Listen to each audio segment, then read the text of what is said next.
ఆంధ్రాలో రోడ్లు బాగా లేవని రోడ్ మెయింటెనెన్స్ ని అవుట్ సోర్స్ చేసి టోల్ కలెక్ట్ చేయాలని చంద్రబాబు నాయుడు గవర్నమెంట్ చూస్తుంది. చంద్రబాబు గవర్నమెంట్ ప్రపోజ్ చేసిన toll only cars and commercial vehicles మీద. సో దాన్ని బట్టి మనం ఒక కార్ వాళ్ళు ఎన్ని రకాల taxes and charges tolls pay చేస్తారో ఒకసారి చూద్దాం. ఫస్ట్ ట్యాక్స్ వచ్చేసి income tax.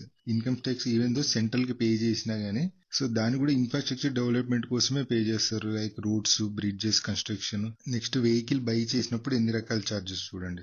Vehicle registration charges ఉంటాయి. Next road taxes vehicle cost మీద 12 to 14% వరకు ఉంటుంది. నెక్స్ట్ జిఎస్టీ 28% ఉంటుంది. నెక్స్ట్ జిఎస్టీ అడిషనల్ సెస్ కూడా ఉంటుంది. 1 to 22% ఉంటుంది based on engine capacity. Number plate charges pay చేయాలి. లా ప్రకారం వెహికల్ ఇన్సూరెన్స్ తీసుకోవడం మ్యాండేటరీ. అండ్ వెహికల్ ఇన్సూరెన్స్ మీద మళ్ళీ 18% జిఎస్టీ పే చేయాలి.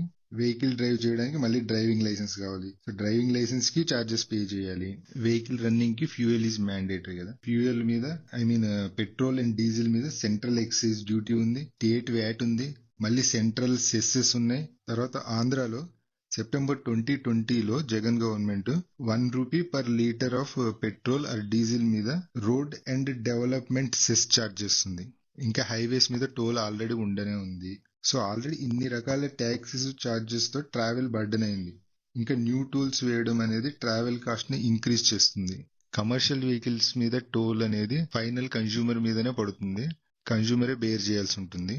ఆంధ్రాలో రోడ్స్ బాగాలేవన్నది అందరికీ తెలిసిన విషయమే. బట్ కొత్తగా టోల్స్ వేసే బదులు లేడీస్ కి ఫ్రీ బస్ అనే స్కీమ్ ని 2-3 years పోస్ట్ పోన్ చేసి ఆ అమౌంట్ యూజ్ చేసి రోడ్స్ బాగు చేస్తే బాగుంటుంది.